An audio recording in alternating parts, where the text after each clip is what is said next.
Good morning, everyone, and thank you for joining us. Over the past year, we've seen the term price supports take on a life of its own in Washington. It has become a catch-all phrase used to describe everything from contracts for differences, price floors, forward purchases, or reference price use in tariffs. But too often, the conversation stops there. We rarely get clarity on which specific policies people mean, how they would actually function, which minerals markets they apply to, what they would cost, or why exactly they're needed. At SAFE Center for Critical Minerals Strategy, we've grown increasingly concerned that the policy debate is racing ahead of the underlying analysis. Pricing interventions are powerful tools, but they are not interchangeable, and they are certainly not silver bullets. What works for a germanium producer, a byproduct mineral with only around 170 tons in global demand, more than 70% processed in China, and used in tiny but essential amounts in chips, night vision, fiber optics, and solar products, will not work for a copper producer. Those copper producers operate in a much more liquid and transparent market with over 26 million tons of annual refined production and hundreds of billions of dollars traded annually on global exchanges.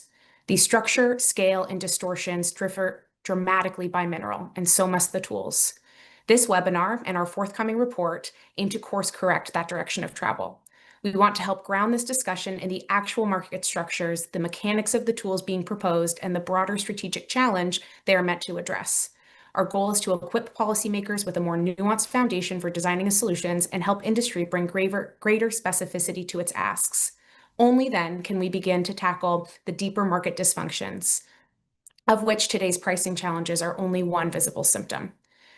During today's webinar, we will first hear from congressional leadership on this issue, go through the different price challenges and tools in SAFE's presentation, and then jump into an industry panel. To start us off, it is now my pleasure to introduce Chairman John Moolenaar, a leading voice in Congress on the economic and national security implications of critical minerals. As chair of the House Select Committee on the Strategic Competition between the United States and the Chinese Communist Party, he has brought sharpened attention to the ways non-market behavior, overcapacity, subsidization, and strategic pricing all distort global markets and undermine U.S. industry. We are grateful for his leadership and for joining us this morning. Over to you, Chairman. Good morning, and thank you to SAFE for hosting this important discussion. It's a privilege to join you today as we examine one of the most consequential national security challenges facing the United States, the stability and resilience of our critical minerals supply chains. We are gathered at a moment of extraordinary opportunity and extraordinary vulnerability. The very elements that power our energy systems, our industrial base, our defense technologies, and our advanced electronics are increasingly concentrated in the hands of our greatest strategic rival, the Chinese Communist Party.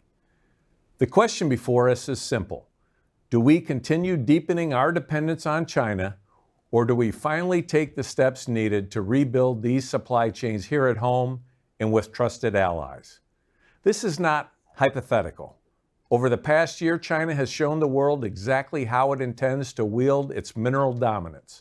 In October, Beijing imposed sweeping export restrictions on the rare earth elements and related materials that underpin nearly every advanced manufacturing sector in the United States. These actions did not emerge out of thin air.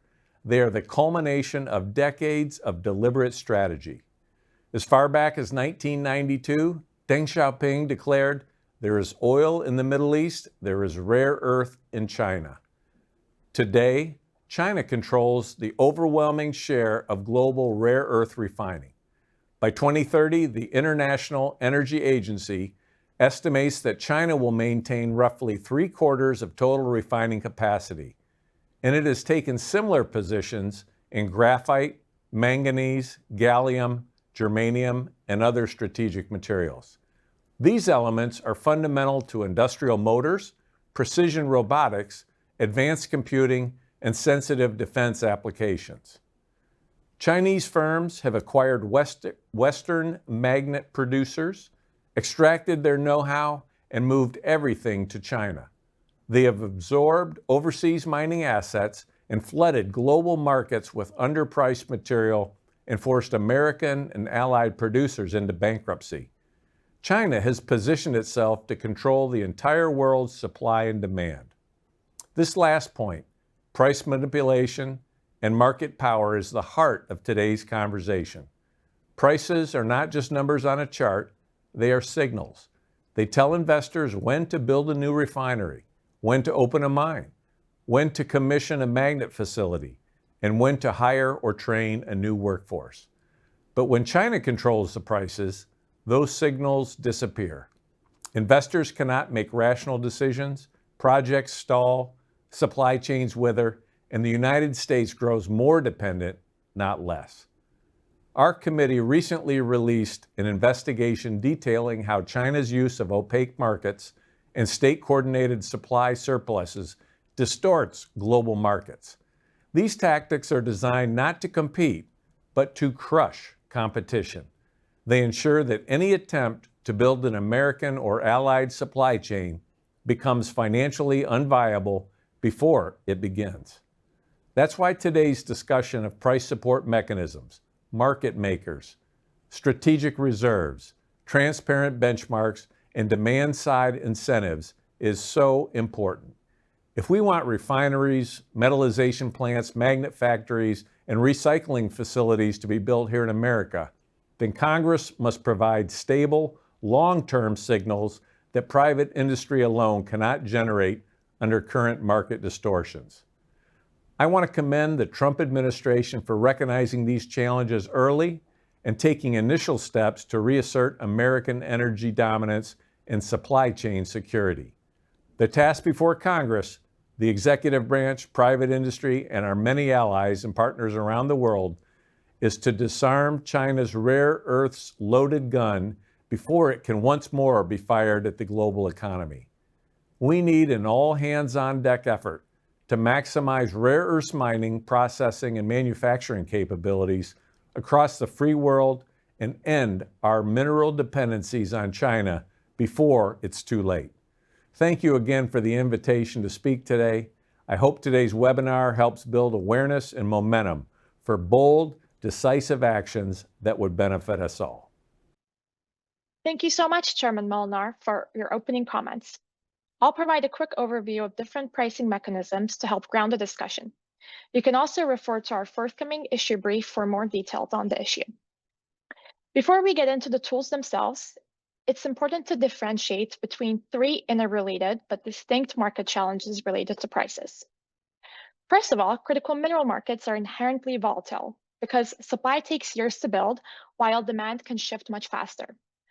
This volatility is amplified in smaller markets where a single producer can cause sharper price swings, or newer markets where market fundamentals are not yet established.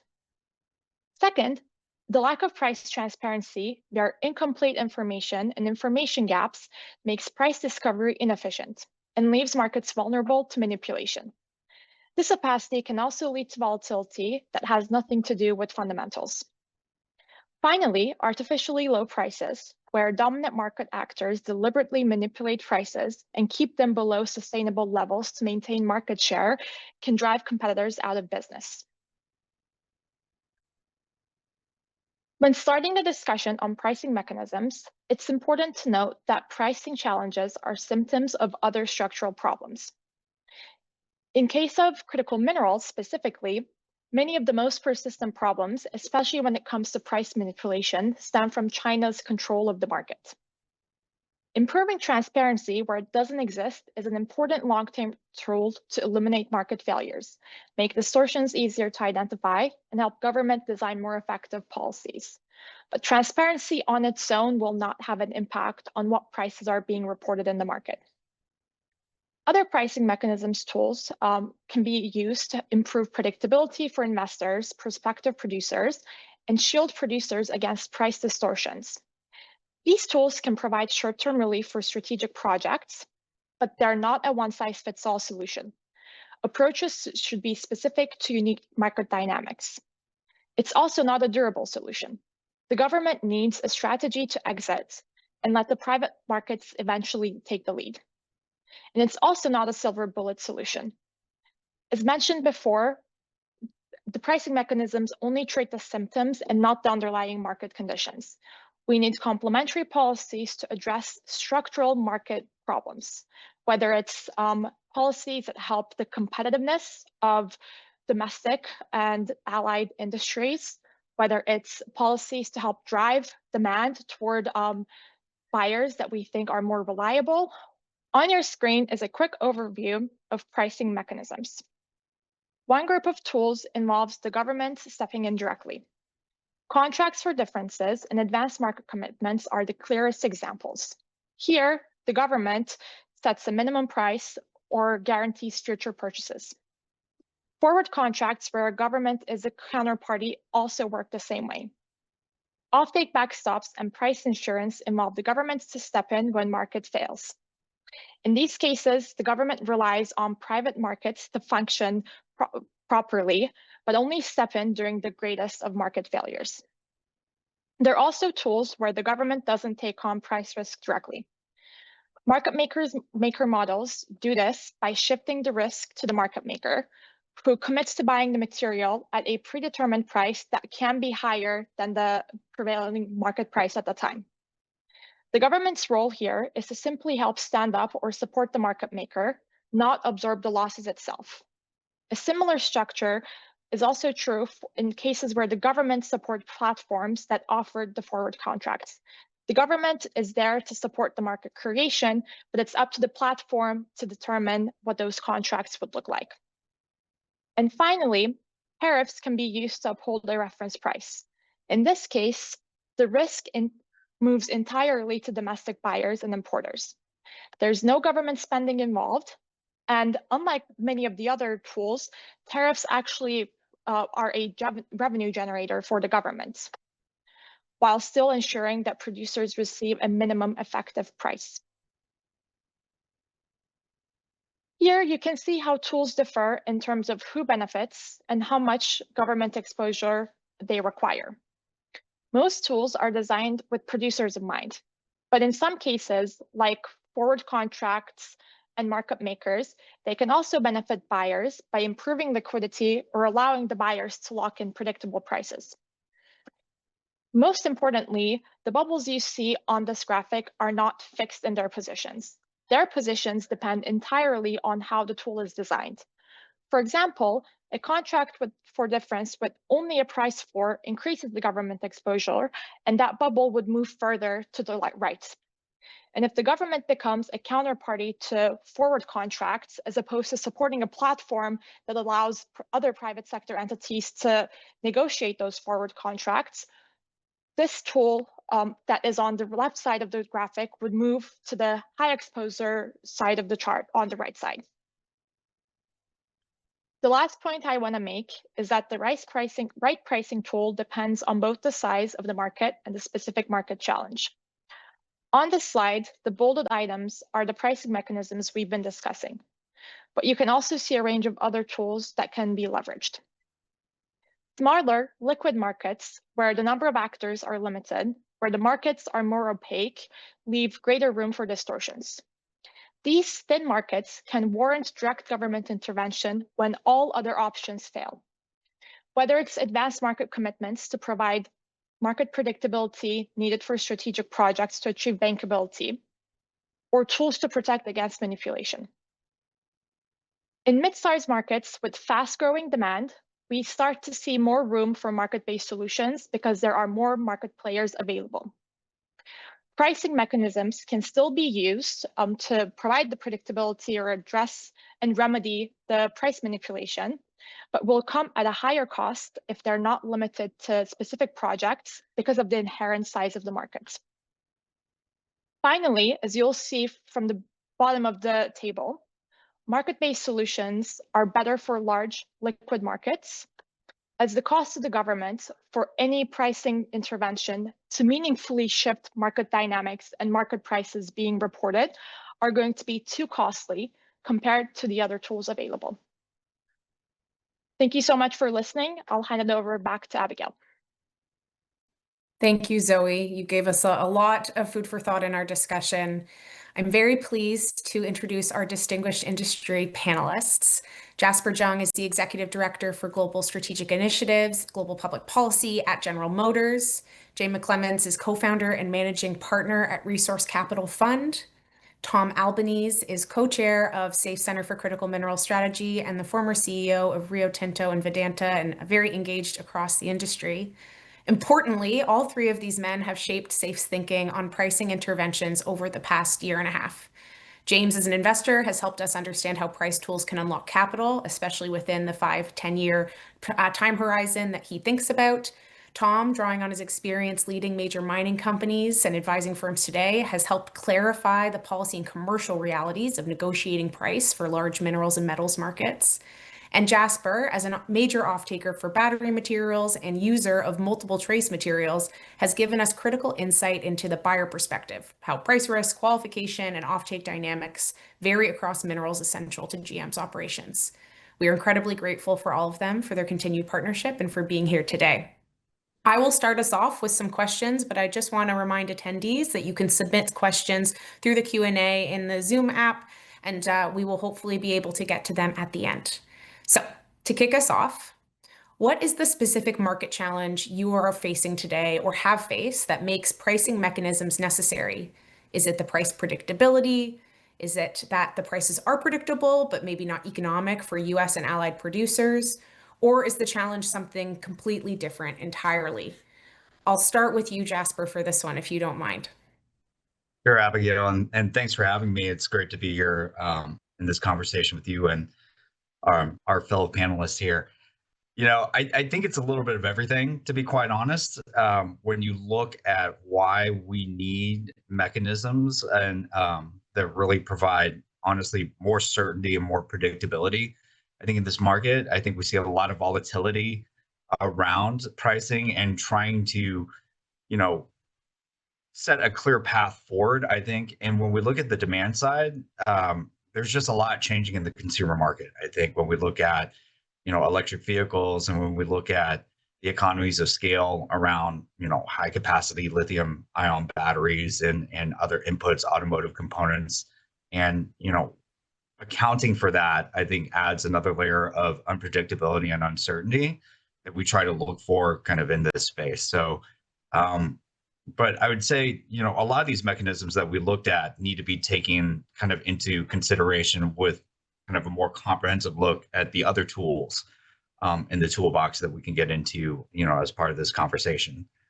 throughout the day. So I'll leave it at that and turn it over to my fellow panelists. Tom, James, please, I'll maybe turn to Tom first. Yeah, thank you, Abigail, and thanks, Jasper, for those comments. I mean, look, I think to start off in context, and the Congressman said this well, this is one of these unique bipartisan issues. It's not Republican, it's not Democrat. It's really driven around the fact that we as Americans chose to be net consumers, not producers. We chose to outsource materials. I mean, I've been in this industry nearly 50 years now. I can remember when we basically had to take deductions from smelters because of these bad metals like germanium and gallium would sort of reduce the revenue take that we would receive. I was involved with a review of a project in Australia, a large project in Australia at Rio Tinto that we actually dropped because it had too many rare earths. It was just too much liability associated with rare earths. We just couldn't make the numbers work. And I've been involved with copper projects that have gone on for over 30 years, and they're still in permitting stage. So I think that this is about Americans have chosen a quite conscious decision to be consumers, not producers. We're very happy to outsource this material to China.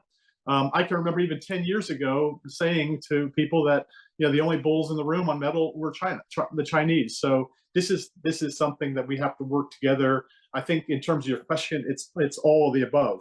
We have to recognize that China now not only dominates these industries, but they also have created so much overcapacity that even with incentives in place, the financial incentives aren't there. It's very difficult to build a new copper smelter in the United States. It's very difficult to put a new facility in place when you have the Chinese dominating, and they also have that so much overcapacity that they can keep the price points so low that nobody else can come in. So we have to look at this moving away from what I call normal market mechanisms, because in many ways the Chinese industry has actually broken those market mechanisms. I'm a free marketer myself. We have to come up with mechanisms that actually have as light a touch on the market so that we don't get into problems with moral hazards, et cetera. I do believe we should distinguish between what I call the big metals, like the coppers, the lithiums, those things which have enough critical mass that there are some transparency in the pricing, and a miner and investor can navigate through that. But for these smaller more critical ones, the rare earths, the galliums, the germaniums, the graphites, we do need to have some mechanism, and probably I would agree with Zoe, some type of floor pricing that is basically in particular covering the project's economics in those early years, where an early project has enough challenges unknown, just ramping up, just getting its investment funding, just getting a return on that initial investment, and all the things that may surprise in an earlier project. Once a project would stabilize, then I would see that we should be trying to rely more and more on the market to and wean ourselves off of those price support and control. But for these minor metals, we do need to provide some mechanism to incentivize the miners and incentivize the investors to bring these projects into production. Great segue to James as an investor. Yeah, great. Thanks, Abigail and team there at SAFE for the opportunity to participate in the forum. I think it's covering a very important topic for the industry. Just a quick intro, RCF, we're a private equity firm. We've been investing in metals and minerals for over 30 years, or nearly 30 years. We've invested in over 35 different commodities in that period of time. As Abigail sort of highlighted, our time frame, as an investor, not a trader, is to invest with a 5 to 10 year time horizon. And so turning to, the question that's sort of posed, I think, in terms of,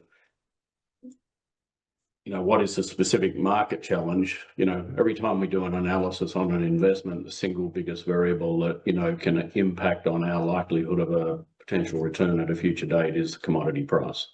It doesn't matter what market we're in, large, small, and different. So, commodity prices are absolutely critical for investment decision making. As to what the best mechanism is, I think, we as an industry or as an investor remain very open-minded to that. I think it's going to be a horses for courses type discussion, so long as the various mechanisms are available from, the providers of those mechanisms. I think, just coming to probably the last point of the question, because I think it's more interesting from our point of view, and I know we're focused here on pricing, but the question is one that is, is the challenge something entirely different? For us as an investor, I think the thing that we're struggling with is, supply demand. We're talking about small markets. I agree with comments. I think, the copper, the lithium, those larger sort of metals have well-developed future markets, or potentially, or there's a transparency of the market works. So there may be volatility, but the market's working for a lot of those. I think in these small markets where, mine site or mine gate sort of revenues are sort of 1 to 2 billion, there's generally not a lot of balance sheets that's standing behind those projects. Future projects tend to be single asset companies, all very interesting. But, what we're struggling with is when we analyze supply and demand is the question of, uncoordinated activity in this space could create substantial oversupply in 5 years' time. And, that uncertainty comes around because we're uncertain as an investor as to whether the actions being taken by, Western governments is trying to develop, let's call it an iron curtain around supply chains. Are we completely disassociating from the Chinese supply chains? Do we have sufficient, and I know we want to develop expertise, knowledge and capability, which I think is absolutely critical here. But from our point of view, trying to understand whether we're developing sufficient supply to meet a differentiated or a separated supply chain, or whether we're going to be, still interdependent with the Chinese, but with greater, domestic capabilities. Chinese won't produce less just because we're producing more. And, for us, when we're looking at new investments, it's a question of, where does this mine fit in, with each individual mine actually having a substantial impact because it's a lumpy addition to supply. that equation. And I think the uncertainty around that aspect of, current government policy is causing us some grief as a private sector investor.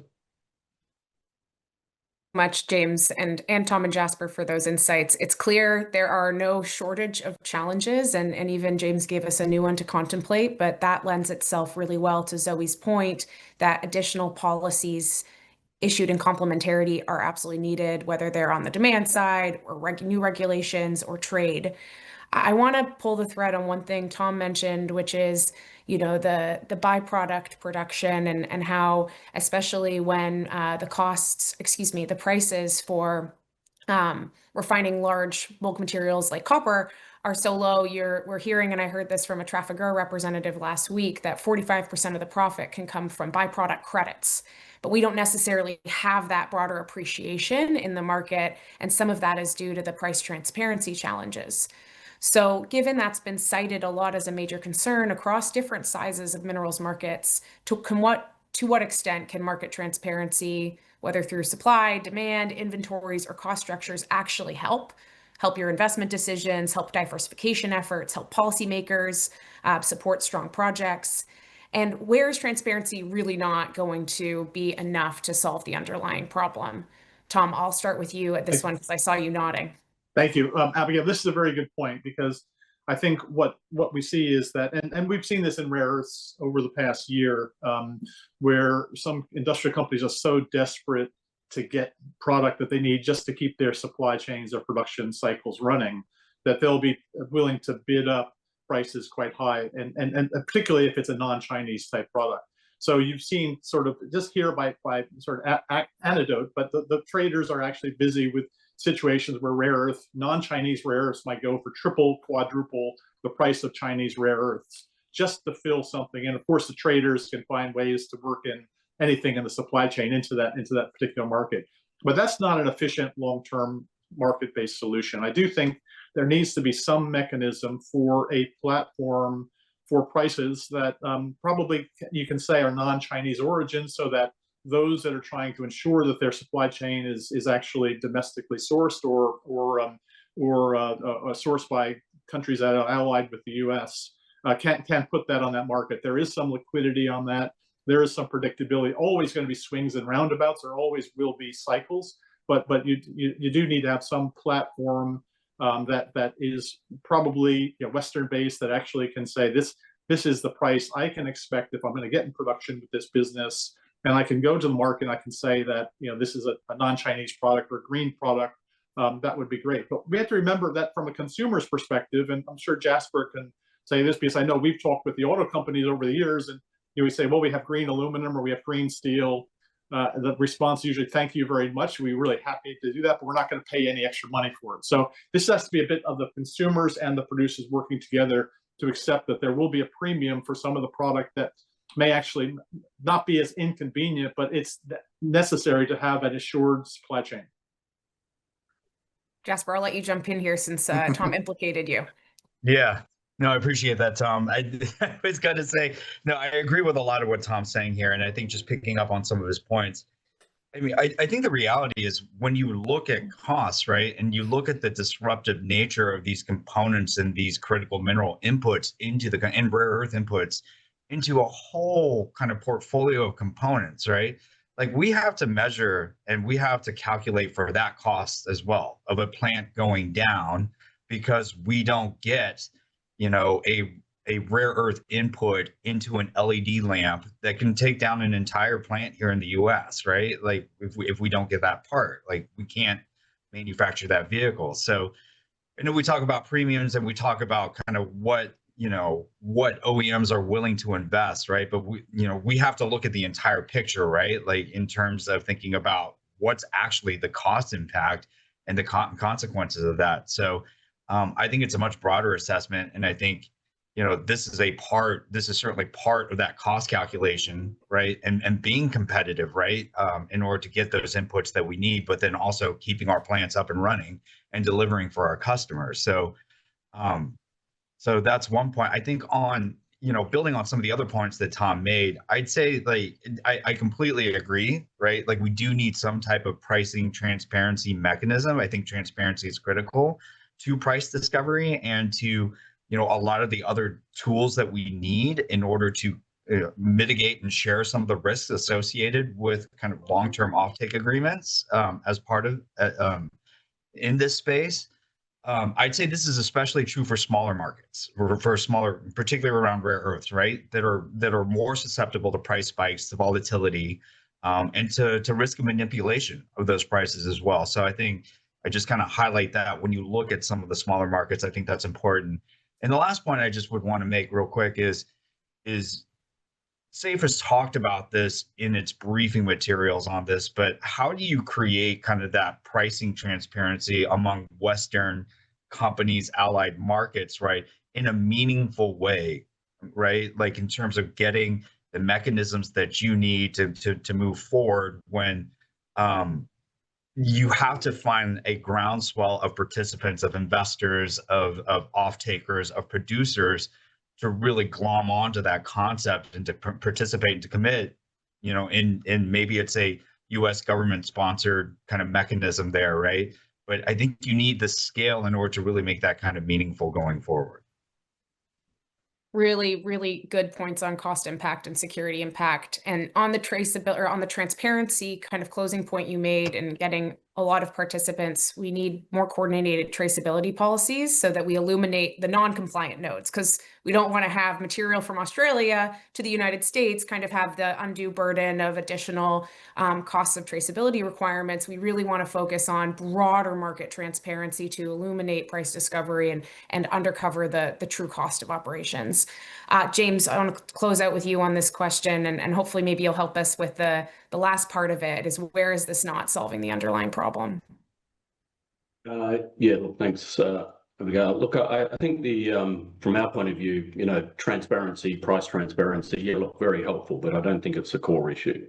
You pose a question, you ask around supply, demand, inventories, cost structures, etc. I think there's broader issues within our industry. I would say in terms of understanding all of those elements, as somebody that's been investing in 35 odd commodities, the capacity to do due diligence and get a level of clarity around supply, demand, cost structures is reasonably good if you know where to look and you've got experience in terms of doing so. So it's a very key factor for us when we go into looking at these markets. I think one of the things that, gets missed when discussing things such as cost structures is, most operations in mining are designed to maximize the net present value, and so often designed for a scale that sort of gets the lowest unit cost. The reality is, particularly in these small markets where you have terminal markets, so if there's not the demand there for the commodity, you don't produce it, you can't sell it, and so you're operating below nameplate capacity, is your costs start increasing, and at some point, they become uneconomic. Even if you've got floor prices that are sitting there at some perceived level of support, it could become uneconomic again. So, I think this is a very dynamic sort of interplay of a lot of different sort of factors that determine whether you're going to get there. I think, again, concerns on our side, and I hear Jasper's comments, our experience with consumers in terms of willingness to commit for that 5 to 10 year period, willingness to pay a premium is very poor. So, what we see and, have experienced over many years is an environment where, with all due respect, Jasper, and I'm not picking on anybody, but, the consumers will present a very good corporate picture around their obligations and requirements, but the moment it gets in the hands of procurement, Jasper alluded to this, they're focused on and incentivized by getting the lowest cost legally available material. And so long as material they're not legally obligated to buy local, they will still look globally for sourcing of material that meets the legal requirements. So I know that there's some changes that have been coming through in terms of reinforcing, if you like, the Western sourcing of material through procurement, but I'm not sure that that's sufficient or robust enough. We've seen in certain markets we've been involved in quite a lot of scope to bypass some of the requirements in terms of identifying sourcing, and that can be as simple as changing sort of a refined product to scrap. And it doesn't take a lot to sort of change that composition and put on the sort of forms that this is scrap material, and you sort of bypass some of the elements. So it's not necessarily getting back to the mine source, it's actually that midstream processing and identification, and governments don't have the resources to check that material that's coming through, even though you try and educate. So I again come back to the point, Abigail, I don't think transparency, I think it's very helpful, but I don't think it solves the underlying problem that exists. Great points. I think to emphasize Jasper's earlier point, they're all competing in his sector on cost. And so it's important to kind of make sure that we have that broader market competitiveness across the supply chain, which we'll get into on the next question. In terms of how Zoe painted the picture of who's taking on the risk when it comes to these different policy solutions, you see kind of two camps, right? A market-wide price mechanism versus a project-specific approach tied to an individual developer. So from your perspective, which approach addresses the challenges in the particular market segment that you guys are involved in, and what trade-offs exist between the two? Ultimately, as you guys have very effectively noted, it's a combination of different tools that will come together to actually drive some of the fixes for the market that we need to see. But curious if we had to kind of go through the one market side and the price or project specific side, where do we land? Jasper, I'll start with you there. Oh, I mean, for us, I'd probably have to defer more to my upstream colleagues on this one in terms of kind of what works, what mechanisms work best. I mean, I think for us, you know, we are looking at ways to really kind of build resilience throughout this value chain over the past couple of years, and we're working with various partners, and we know that some of our partners, like MP Materials, right, have benefited from some of these new agreements with the Trump administration, with the U.S. government going forward, because I think there's a mutual interest there, right? And if there is a mutual interest there, I think we would rely on these public-private partnerships going forward to really provide the scale. But I think, you know, a lot of people talk about, I mean, quite honestly, are you in the business of picking winners and losers? How do you support an entire industry here? And I think I would rely on Tom and James for their opinions and kind of the best ways to kind of support an entire industry, you know, when we look at this. But I think from our standpoint, it does validate, you know, a lot of the early work that we've done with companies like MP Material. We've talked to them. We've been talking to them since 2021 about this and scaling this project up. And I think it further reinforces the importance and certainly sends a signal to the market of why these types of projects are important. But the reality is we need more of this stuff. We need more separation. We need more metallization facilities. James talked about the midstream gap. I mean, that is a massive gap. And if there was a way to kind of target that, you know, building up that processing gap, I think, you know, for rare earths, for magnet production, but then also for all these various critical minerals and commodities, building that base, I think, you know, would be absolutely vital. And I think that should be a priority in whatever mechanism and whatever path these public-private partnerships would take. It's definitely a big recommendation in the issue brief that's forthcoming in terms of making sure that when you're developing these solutions, you're taking into consideration the full supply chain, especially its weakest points. Tom, I'll let you jump in here, seeing some emphatic nodding, and then we'll go to James. Thank you, Abigail, and thanks, Jasper, for those comments. I believe it's going to take a combination. I agree with Zoe that you know, in the bulk of the efforts should be project by project based. But I would also say that for rare earths, for some of these minor critical metals like germanium, gallium, antimony, etc., where the markets aren't large, from a U.S. perspective, we actually have to force as much new production into the pipeline as possible. So there's an urgency for that. I don't think that we have the time to do that on a project by project basis. We have to have some type of mechanism where there is a platform that is transparent, that gives everyone out there the ability to bring that kind of production in. However, I want to go back to what James said earlier on, because I completely agree. I've seen this all through my experience through many, many cycles, is that these types of instruments will be creating oversupply. And they will be creating, as Jasper said, winners and losers. So from a government perspective, I think it'd be very careful for the government. And I know there's many policymakers and government people in this call to be very, very careful about not being in the business of picking the losers, because sometimes the losers tend to be the loudest voice. Sometimes the most marginal projects have the best lobbyists, for example. I'm just being facetious, but I would say that this is about picking those assets that can survive through all cycles.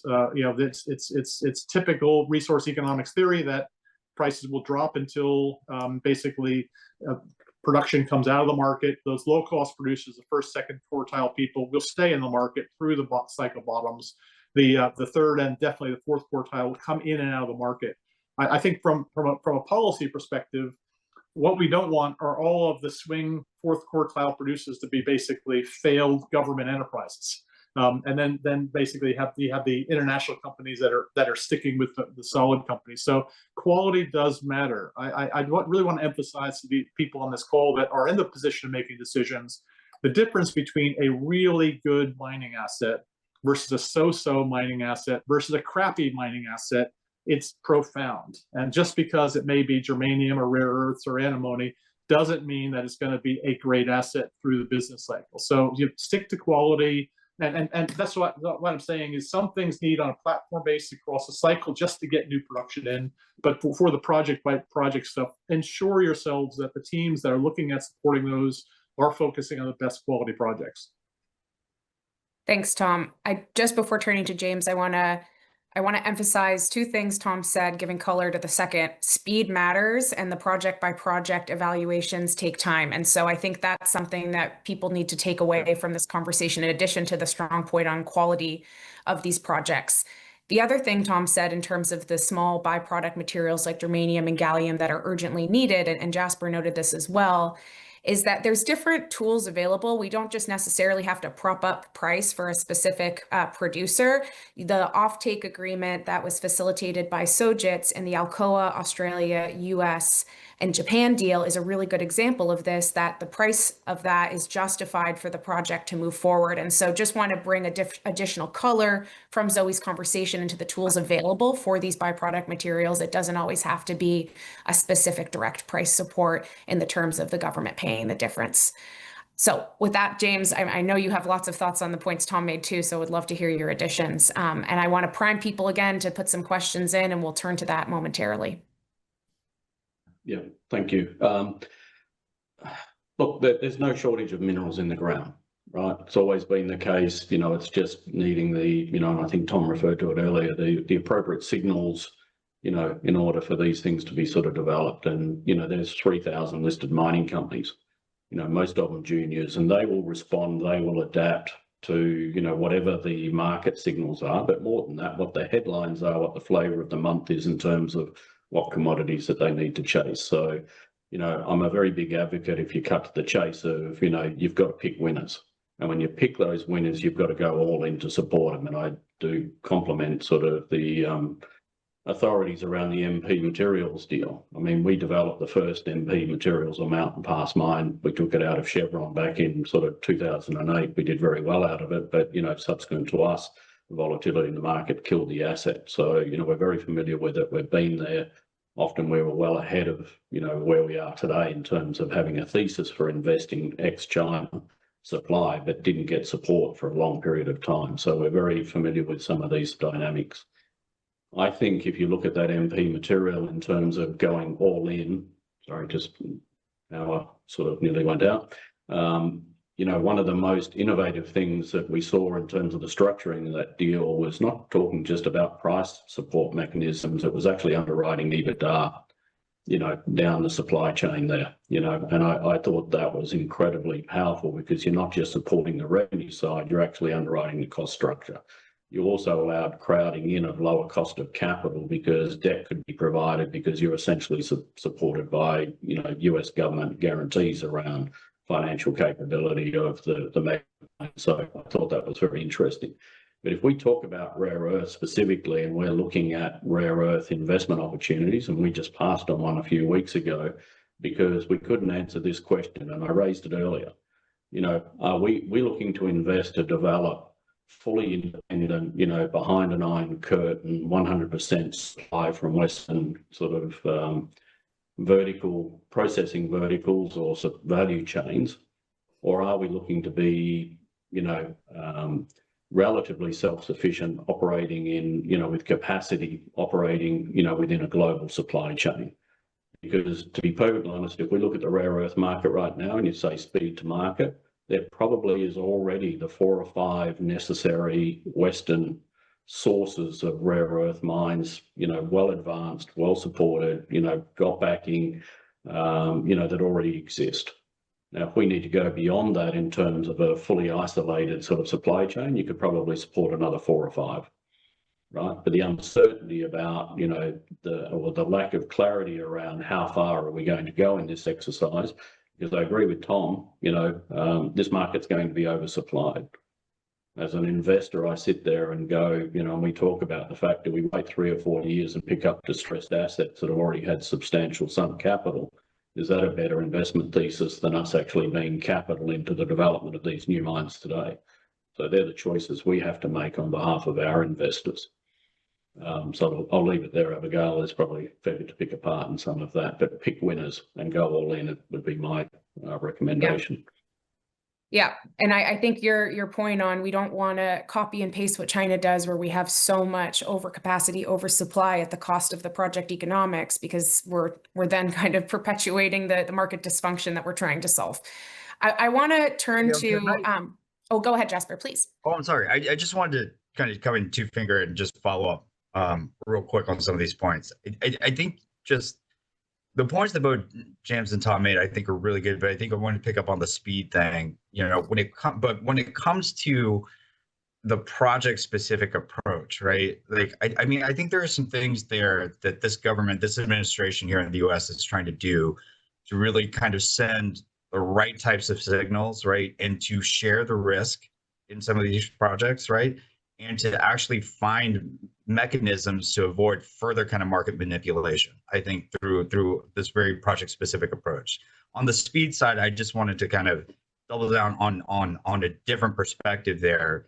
This administration is moving with a lot of speed and creativity. We've seen this with some of the projects here, and I think they're looking at a number of different projects, and we're talking to them and at different policies to really use a combination of these approaches, really to work on kind of a shared priority around building a robust domestic industrial base here in the U.S. Because I mean, quite frankly, that's the gap, right? Like on the midstream processing side, right, that we see from the demand side. And I think that is the intent, and that is the shared priority. And I think we see a lot of the discussions kind of focused on moving very quickly around utilizing either of these approaches and others to really kind of think about ways to kind of scale that up quickly. So just a different perspective around that, and just in terms of the rationale and the collaboration and why and how we're looking at these different tools together. So thanks. Yeah, very, very fair, Jasper. I think when I was emphasizing Tom's point, it's more like the writing of legislation of 45X, a 10% production tax credit that across the industry changes the dynamics, maybe is a little bit faster, you know, give or take the rulemaking process. And then going project specific and working with partners to make sure that the project has all of those tools you mentioned and is insulated. But, you know, I think when things are urgent, which they currently are, the administration's quite motivated to move with that speed. And so maybe that point is a little bit negated. I want to turn to audience. I have one more. I hate to be sort of breaking the rhythm, but James made a really good point I'd like to comment on. And that is, and this is a very important policy matter in terms of what, you know, how much extra capacity do we need? This is the broader debate that, you know, whether the U.S. economy decouples or de-risks from China.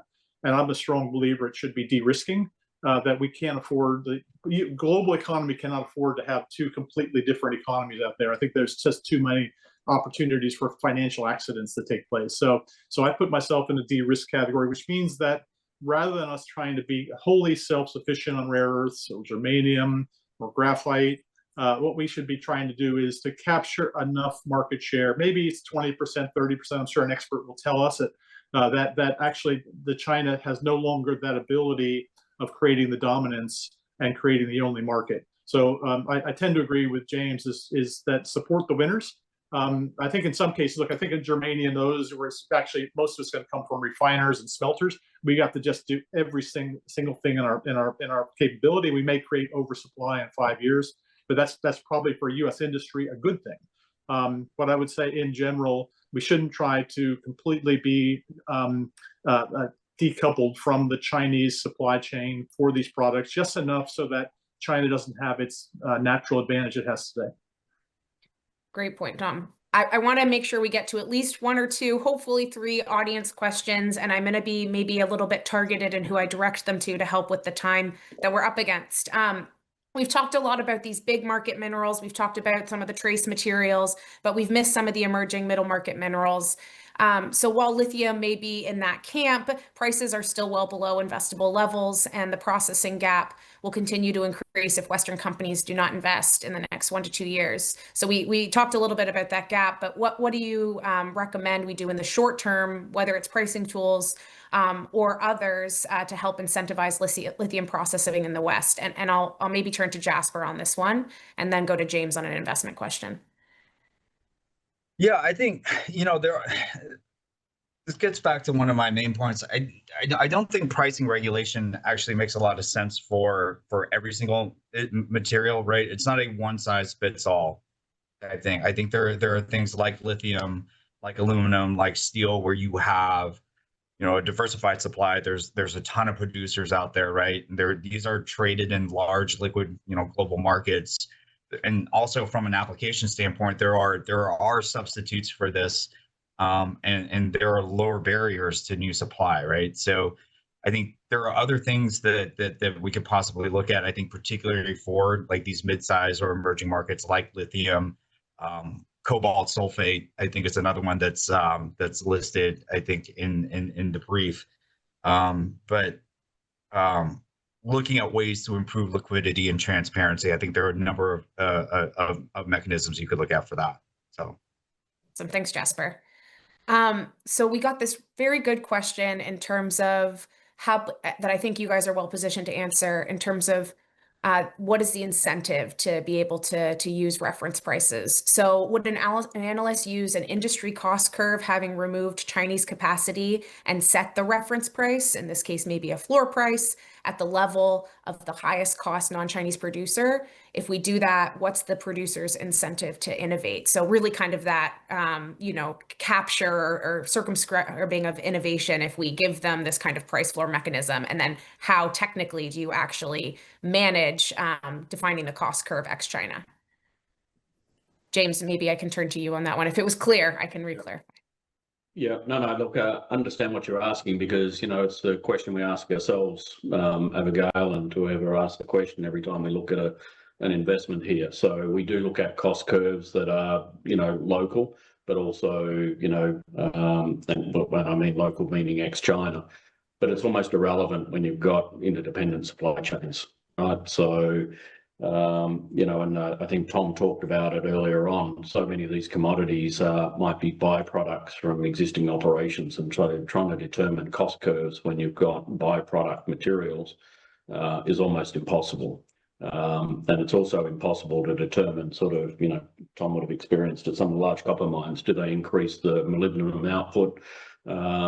Because market conditions, nature of the ore body, it's just so dynamic. So I don't think it's possible. That's where I think coming back to picking winners, looking at that specifically, not trying to cover the industry off here and come up with a price.